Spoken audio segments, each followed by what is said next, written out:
This 1899 family portrait has been restored, and only now has a secret been revealed. The afternoon light streamed through the tall windows of Morgan's Philadelphia restoration studio, stretching long shadows across her workbench.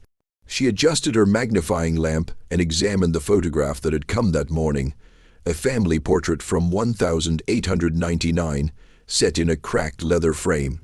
The image was hard to see, hidden under water damage, age spots, and a deep diagonal crease across the lower part. The client's email had been short. Found this in my grandmother's attic. Family portrait. Would love to see it restored before I pass it down to my daughter. Morgan had been restoring old photos for 12 years and had seen countless turn-of-the-century portraits. At first, this one seemed simple. 4 figures posed in the stiff, formal style of the time. A man and woman stood in back, their faces stern and dignified. 2 younger people, likely their grown children, flanked them on each side.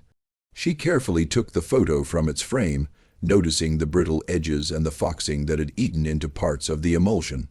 The studio mark on the back was partly readable. Richardson's photography, Philadelphia, PA 1899. Setting up her scanner, Morgan began the careful work of digitization. She worked at the highest resolution possible, knowing every pixel might hold information invisible to the naked eye. As the scan finished, she moved the file to her main monitor and opened it in restoration software. The first step was always the same: assess the damage, map the areas needing attention, and create a restoration plan. She zoomed in slowly, looking at each part of the photo. The faces were worn but fixable. The background, likely a painted studio backdrop of a Victorian parlor, was faded but still there. Then her eye caught something in the damaged area at the bottom, where the crease had wiped out most of the detail. She leaned closer to the screen. There was a shape there, something she'd first dismissed as shadow or damage. But as she slightly adjusted the contrast, the shape seemed to have form, structure. Morgan's heart sped up. In all her years of restoration, she'd learned to trust those moments when something felt off, when an image hinted that it held more than what first appeared. She saved her work and stood up to stretch. Tomorrow, she would start the painstaking process of rebuilding that damaged section, pixel by pixel. She had no idea she was about to uncover a secret hidden for 125 years. Morgan arrived at her studio early the next morning, coffee in hand and determination in her step. The 1899 portrait waited on her screen just as she'd left it. The mysterious shape in the damaged section still nagged at her mind. She'd dreamed about it, fragmented images of shadows turning solid, secrets hiding in plain sight. She sat in her chair and began the painstaking digital restoration. Using advanced algorithms and her trained eye, she started reconstructing the damaged area pixel by pixel. The software analyzed surrounding patterns, suggesting possible continuations of lines and textures. But Morgan always made the final choices, guided by years of experience and an almost instinctive grasp of photographic composition. After 2 hours of focused work, she sat back and blinked hard. The shape was definitely not damaged. It was a form rounded at the top, narrowing downward. She increased the magnification and kept working, carefully removing the digital traces of water damage and age. By noon, she could no longer deny what she was seeing. A head, small and positioned low in the frame, as if someone were sitting on the floor or a very low stool. A child. Morgan's heart raced. She pulled up the client's email again, reading it carefully. 4 people. The family records mentioned 4 people. But here, emerging from more than a century of obscurity, was clearly a 5th figure. She worked through lunch, her sandwich forgotten on the desk beside her. As she reconstructed more of the image, details appeared: small shoulders, the hint of a simple dress, tiny hands folded in a lap. The child seemed about 4 or 5 years old, placed slightly forward, and to the left of the woman she now assumed was the family matriarch. The positioning was unusual. In typical Victorian family portraits, children were shown prominently. They were, after all, symbols of legacy and continuity. But this child looked almost tucked away, present but not centered, visible but not emphasized. By late afternoon, Morgan had restored enough of the child's figure to see the face starting to emerge. She carefully adjusted the contrast and brightness, pulling details from the degraded emulsion. The eyes looked down, the expression solemn, typical for that era, when subjects had to stay perfectly still for long exposures. Then she enhanced the lighting in that specific area, a standard technique to recover detail from underexposed sections. The screen flickered as the algorithm processed the adjustment. Music. Morgan froze. The child's skin tone, now clearly visible in the restored image, was distinctly lighter than the four adults around her, significantly lighter. She sat back in her chair, her mind racing through the implications. A black family in 1899 Philadelphia, and a white child sitting among them, photographed as if she belonged there. This wasn't just a restoration project anymore, it was a mystery. Morgan spent the rest of the day completing the basic restoration of the photograph, but her mind stayed elsewhere, circling the questions the fifth figure had raised. By evening, she had a clear, detailed image of all five people. The family stood with quiet dignity. The parents in their Sunday best, their expressions serious and proud. The two younger adults, likely in their 20s, wore similar looks of formal composure. And there at the front sat the small white child, her blonde hair pulled back, her pale hands folded neatly in her lap. Morgan saved multiple versions of the file, and then did something she rarely did before finishing a full restoration. She called the client. "Mrs. Patterson, this is Morgan Chen from the restoration studio. I hope I'm not calling too late." "Not at all, dear," came the warm voice on the other end. "Have you had a chance to look at the photograph?" "I have, and I've made significant progress, but I need to ask you something. The family in this portrait, what do you know about them?" There was a pause. "Well, that's my great-grandparents, Thomas and Ruth, and their children, Samuel and Grace." "Why do you ask?" Morgan chose her words carefully. "Mrs. Patterson, during the restoration, I've discovered there's actually a fifth person in the photograph, a young child, maybe 4 or 5 years old. She was hidden by damage to the image, but I've been able to recover her. Did you know there was another child in the family?" The silence on the other end stretched long enough that Morgan wondered if the call had dropped. "A fifth person." Mrs. Patterson's voice had changed, grown quieter. "No, I've never heard anyone mention another child." "Are you certain?" "Absolutely certain. She's sitting at the front of the group." "Mrs. Patterson, there's something else. The child appears to be white."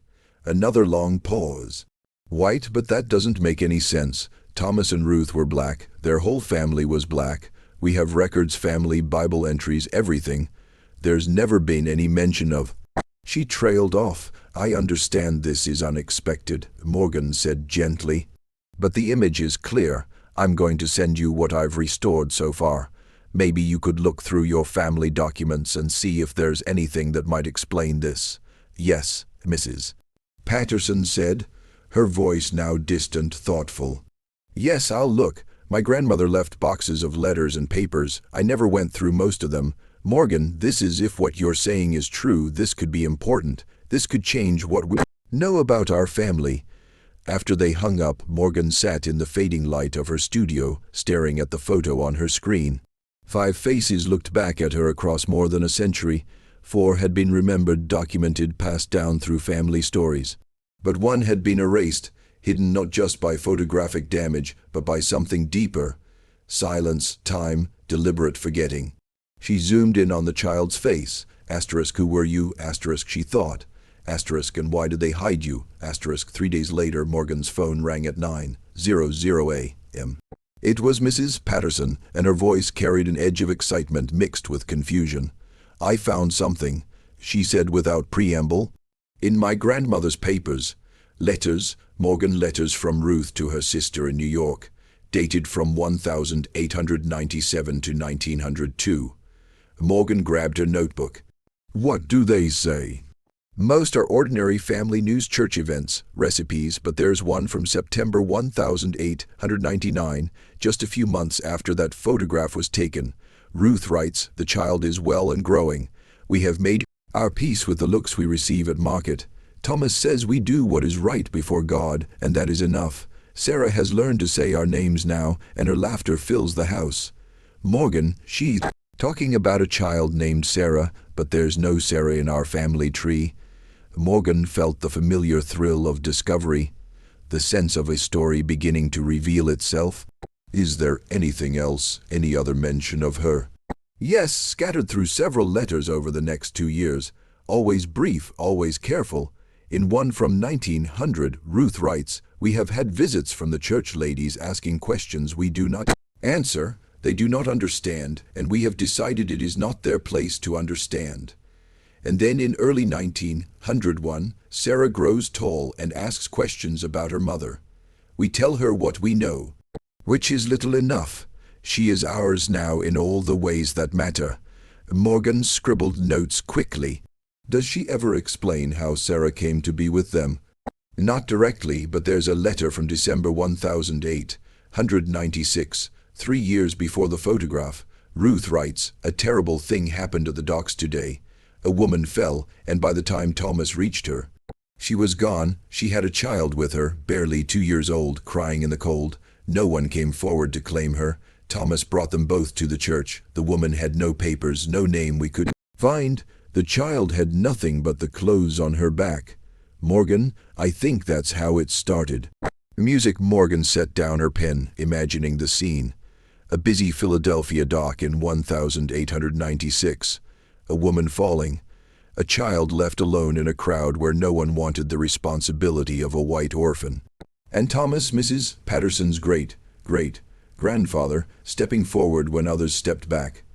Mrs. Patterson, in 1896. What would have happened if a black man brought a white child home? The older woman's voice dropped. Nothing good. This was after Reconstruction collapsed during the worst of Jim Crow. Even in Philadelphia, which was better than the South, there were rules, unspoken rules. A black family raising a white child, people would have assumed the worst, that she'd been stolen, that something criminal was happening. They could have been arrested, lost everything. Worse, but they did it anyway. They did it anyway, Mrs. Patterson repeated softly, and they never told anyone. Morgan, there's one more thing. The letters stopped mentioning Sarah after 1902. I've been through everything. There's nothing after that. It's like she just disappeared from the record.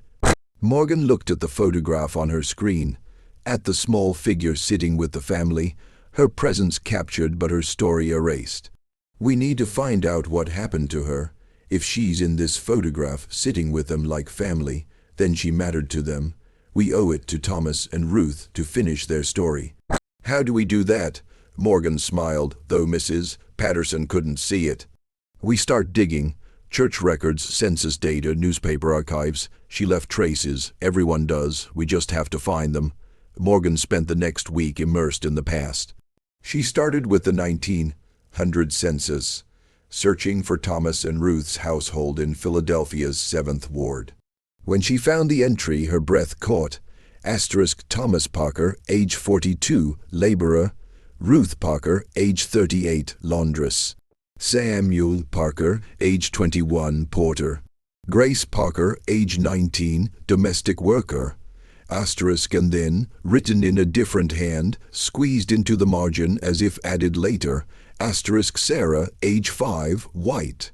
Asterisk, someone had recorded her. A census taker had seen her living in that black household and had noted it, but the entry had been pushed to the edge of the page, made peripheral, almost apologetic. Morgan photographed the record and sent it to Mrs. Patterson. The trail led next to church records. She contacted the African Episcopal Church of St. Thomas, the oldest black Episcopal church in Philadelphia. The archivist, a patient man named Marcus, spent an afternoon pulling dusty ledgers from the archives. Here, he said, pointing to an entry from 1897. Ruth Parker, new member, transferred from Baltimore. And look, there's a note. Has taken in an orphan child, Sarah, age approximately 3. Child receives Christian instruction and attends Sunday services. They brought her to church. Morgan said, amazed. They didn't hide her.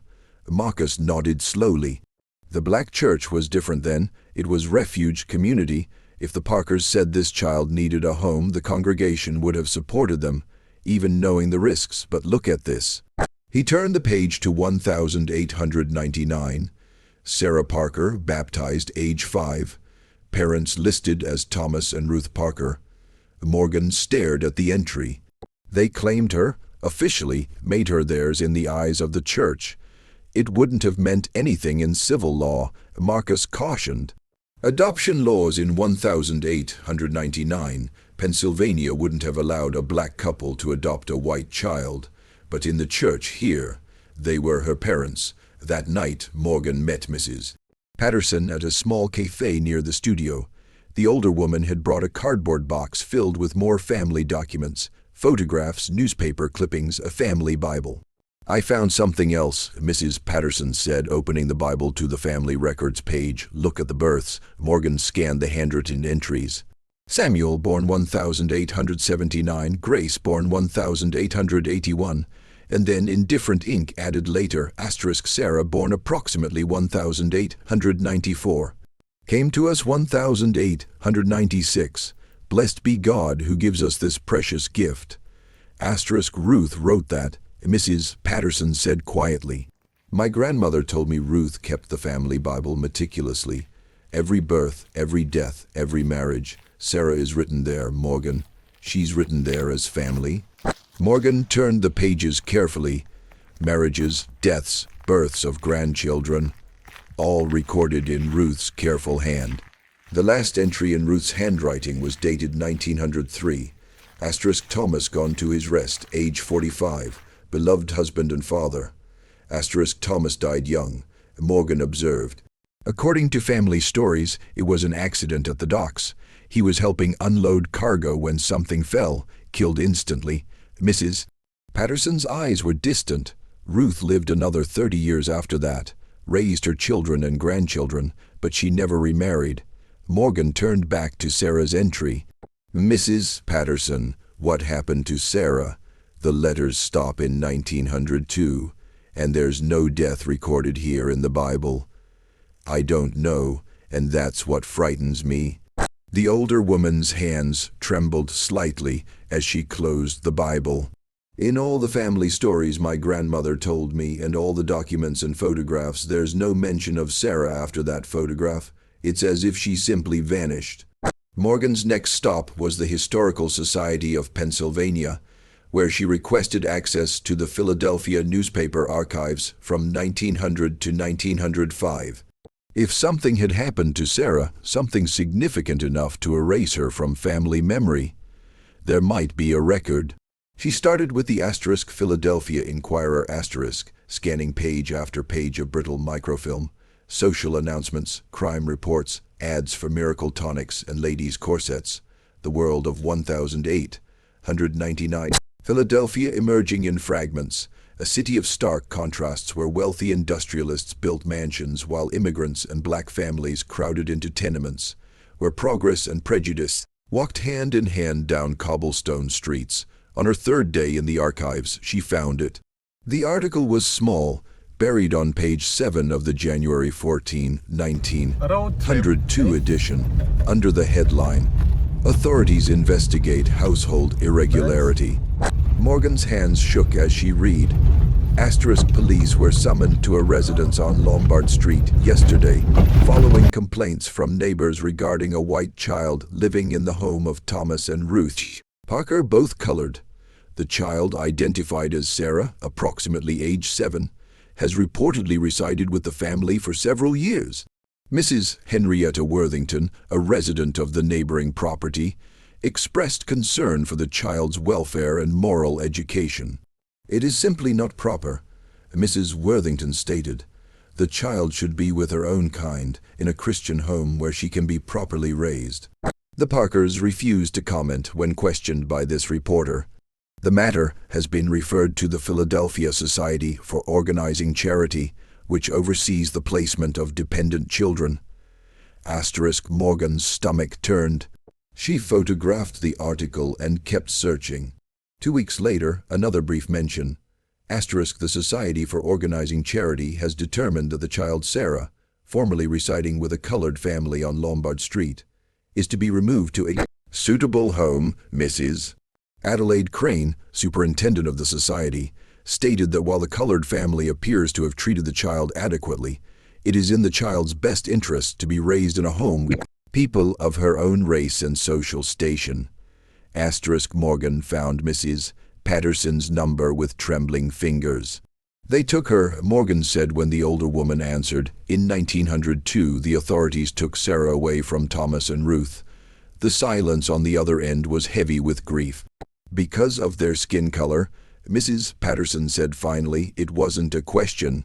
Because a neighbor complained, because someone decided a white child couldn't possibly belong with a black family, no matter how much they loved her. Morgan's voice cracked with anger. Mrs. Patterson, this is why there are no more letters mentioning Sarah. This is why she disappeared from the family record. They had no choice. Did they say where they took her? To a suitable home, according to the society, but there's no name, no location. Just that she was removed. Morgan rubbed her eyes, exhausted and furious. I'm going to find out what happened to her. The Society for Organizing Charity kept records. If they placed her somewhere, there's a paper trail. Morgan, Mrs. Patterson's voice was thick with emotion. Thomas and Ruth kept that photograph. They kept it even after Sarah was taken away. They could have destroyed it, could have tried to forget, but they kept it. And they hid her in the picture. Well, she'd be safe. Safe from people who would judge them. Safe from history that wouldn't understand. They were protecting her, even in memory. Morgan looked at the restored photograph on her screen, at the small figure sitting with the family who had loved her enough to risk everything. Then we owe it to them to bring her back into the light, to let the world know what they did, and what was done to them. The Philadelphia Society for Organizing Charity had dissolved in 1934, but its records had been transferred to the city archives. Morgan submitted a formal research request, explaining she was investigating a specific case from 1902 involving a child named Sarah. The archivist, a young woman named Jessica, called her 2 days later. I found the file, Jessica said. And Miss Chen, there's a lot here. Morgan arrived at the archives within the hour. Jessica led her to a private research room and set a cardboard box on the table. Inside were folders, each containing case files from the early 1900s. One folder was marked Parker Household, Lombard Street Case No. 1902-147. Morgan opened it with careful hands. The first document was a formal complaint dated January 10, 1902, signed by Henrietta Worthington. The language was flowery, but the message was clear. A white child was being improperly influenced by living with a colored family, and immediate action was required. The next document was an interview report with Thomas and Ruth Parker, conducted by Mrs. Adelaide Crane herself. Morgan read Ruth's words as recorded by the society investigator. Mrs. Parker states that the child Sarah came into their care in December 1896, following the death of her mother at the Philadelphia docks. No identification was found on the mother, and no family came forward to claim the child. Mrs. Parker insists they have cared for the child as their own, that she attends church regularly, receives moral instruction, and is loved as a member of the family. When asked why they did not immediately surrender the child to proper authorities, Mrs. Parker became emotional and stated, she was crying and alone. What Christian soul could walk away from a child in need? The investigator's notes in the margin were clinical and cold. Despite apparent adequate physical care, it is the determination of this society that the child's moral and social development is being compromised by her current placement. Recommend immediate removal to a suitable foster home pending adoption by a respectable white family. Morgan felt tears sting her eyes. She could imagine Ruth Parker sitting across from this woman, trying to explain love in terms that would make sense to someone who saw only race and propriety. The next document was the removal order, dated January 28, 1902. Sarah was taken from the Parker home and placed temporarily with the Philadelphia Home for Infants, a charity institution that served as a way station for children awaiting placement. Then came the adoption record dated March 15, 1902. Sarah, age approximately 8, healthy and well-mannered despite previous unsuitable placement, adopted by Mr. and Mrs. Charles Brennan of Germantown. Mr. Brennan is a clerk with the railroad company. Mrs. Brennan has no children of her own and is eager to provide the child with proper Christian upbringing. Morgan's hands shook as she turned to the final document in the file, a follow-up report from April 1902. Mrs. Crane had visited the Brennan household to check on Sarah's adjustment. The report noted, the child is quiet and obedient but does not seem to have formed an attachment to her new family. Mrs. Brennan reports that Sarah asks repeatedly about Mama Ruth and Papa Thomas, and becomes distressed when told she must forget them. Mrs. Brennan is confident that with time and proper discipline, these unsuitable attachments will fade. Morgan closed the file and sat back, her heart breaking for the 8-year-old girl who had been ripped away from the only family she'd ever known, told that her love was wrong, that the people who had cherished her were unsuitable. She photographed every document, then asked Jessica, "Is there any way to trace what happened to Sarah after the adoption?" Jessica hesitated. Adoption records from that era are sealed in Pennsylvania, but the Brennans lived in Germantown, that's a specific neighborhood. If Sarah stayed with them, she might appear in later census records. And if she married, there'd be a marriage certificate. It's a long shot, but sometimes we get lucky. Morgan became a detective, piecing together the fragments of Sarah's life after she was taken from the Parkers. The 1910 census showed Sarah Brennan, age 16, still living with Charles and Adelaide Brennan in Germantown, listed as their adopted daughter. Occupation none, education 8th grade completed. The 1920 census showed no Sarah Brennan in the household. Morgan's heart sank. Had she moved away, married, died? She expanded her search to marriage records, death certificates, city directories. Days passed with no results. Then, on a rainy Wednesday afternoon, she found a marriage certificate from 1918. Sarah Brennan to William Foster, both of Philadelphia. Sarah's age 24, William's occupation postal clerk. Morgan traced them through subsequent census records. In 1920, William and Sarah Foster lived in the Fairmount neighborhood with their infant son, Robert. In 1930, they had 3 children, Robert, Margaret, and Joseph. William worked for the post office. Sarah was listed as a housewife, but it was the 1940 census that gave Morgan what she'd been hoping for, an address still in Philadelphia, and more importantly, Sarah was still alive, age 46. Morgan reached out to Mrs. Patterson with her findings. Together, they began searching for Sarah's descendants. Robert Foster, Sarah's eldest child, had died in 1995, but Margaret Foster had married and had children of her own. After days of searching through online genealogy databases and obituaries, they found her, Margaret Foster Coleman, age 87, living in a retirement community in suburban Philadelphia. Morgan called the number listed. An elderly woman answered. "Mrs. Coleman, my name is Morgan Chen. I'm a photo restorer, and I've been researching your grandmother, Sarah Foster, formerly Sarah Brennan.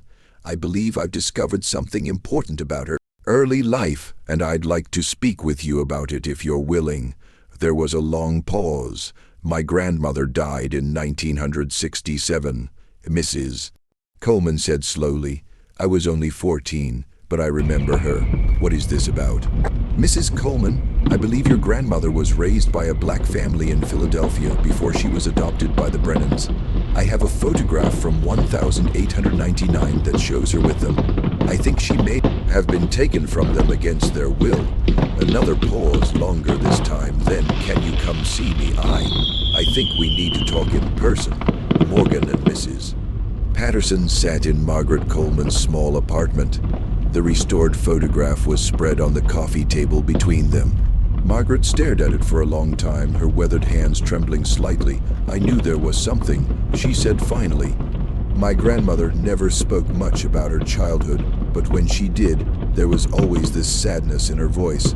She told me once that she'd been adopted, that her birth mother had died when she was very small, but she said, Margaret's voice caught.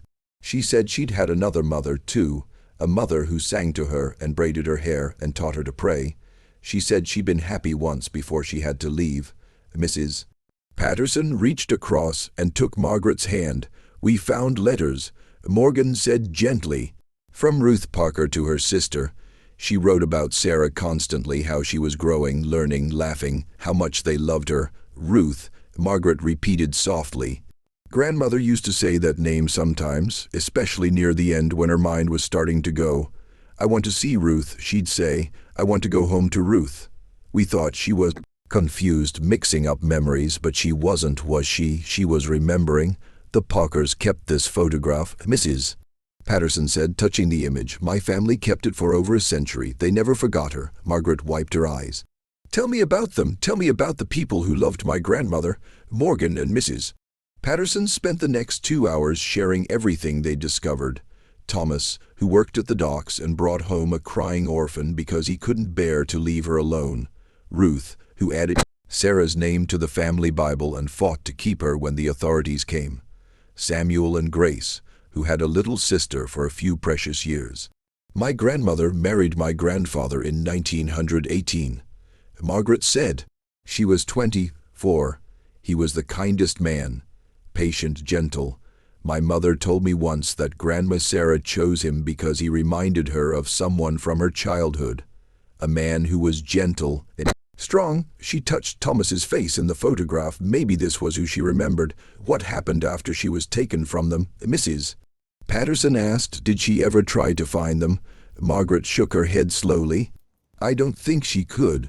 The Brennans, her adopted parents, they were strict. Grandmother told me once that they punished her when she talked about her old family. They told her it was shameful, that she should be grateful to have been saved from that situation. Eventually, she learned not to speak about it. But she never forgot. Morgan said. She never forgot. Margaret confirmed, and now I understand why. Mrs. Patterson, you said the Parkers were your ancestors. Thomas and Ruth were my great-grandparents. Samuel was my great-grandfather. Margaret smiled through her tears. Then we're connected. Sarah was their daughter. Even if the law didn't recognize it, that makes us what? Some kind of cousins. Mrs. Patterson laughed and cried at the same time. It makes us family. 3 months later, on a bright Saturday morning in May, 2 families gathered at the restored grounds of the African Episcopal Church of St. Thomas in Philadelphia. Morgan had arranged everything, working with the church to organize what she called a commemoration ceremony, a chance to finally honor the story that had been hidden for so long. The pastor, Reverend Williams, stood before the assembled group.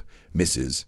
Patterson was there with 3 generations of her family, children, grandchildren, and great-grandchildren of Samuel and Grace Parker. Margaret Coleman sat in the front row, surrounded by her own children and grandchildren, Sarah's legacy carried forward through time. We gather today, Reverend Williams began, to remember and honor a love that transcended the barriers placed by society. In 1896, Thomas and Ruth Parker opened their home and hearts to a child who needed them. They didn't ask what color her skin was. They didn't worry about what the world would say. They simply saw a little girl who needed a family, and they gave her one.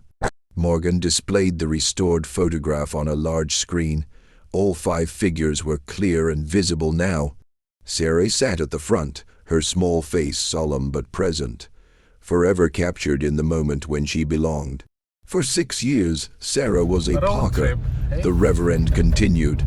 She was baptized here in this church. She learned to read from Ruth's Bible. She played with her brother and sister. She was loved fully and completely. When she was taken away, it wasn't because she wasn't cared for. It was because the world couldn't accept that love doesn't see color. That family is built not by blood alone, but by choice and commitment. Mrs. Patterson stood and approached the podium, holding a framed copy of the restored photograph.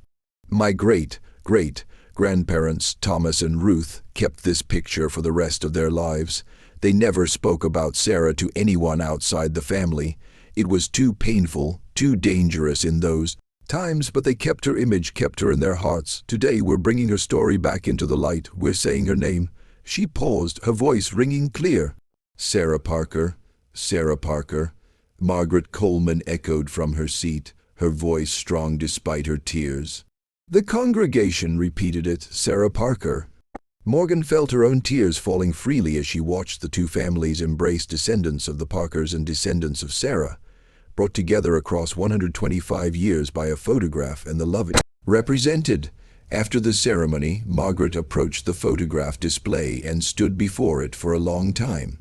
She looks happy here, she said to Morgan. In all the photos I have of my grandmother as an adult, she's smiling, but there's always something behind her eyes. A sadness, a loss. But here, even though the picture is formal and she's so young, there's peace on her face. She was home. She was home. Morgan agreed. Mrs. Patterson joined them, and the 3 women stood together looking at the restored image. We're going to make sure this story is preserved, Mrs. Patterson said. The church is creating a permanent exhibit about Thomas and Ruth and Sarah, and we're submitting their story to the Historical Society, so it becomes part of the official record. My grandmother deserves to be remembered, Margaret said. But so do Thomas and Ruth. They risked everything to love a child who wasn't supposed to be theirs. That's heroism. That's what the world needs to know. As morning turned to afternoon, the families shared a meal together in the church hall. Children who'd never met before played together, their laughter echoing off the walls. Stories were exchanged, memories of Sarah, stories about Thomas and Ruth that had been passed down through generations.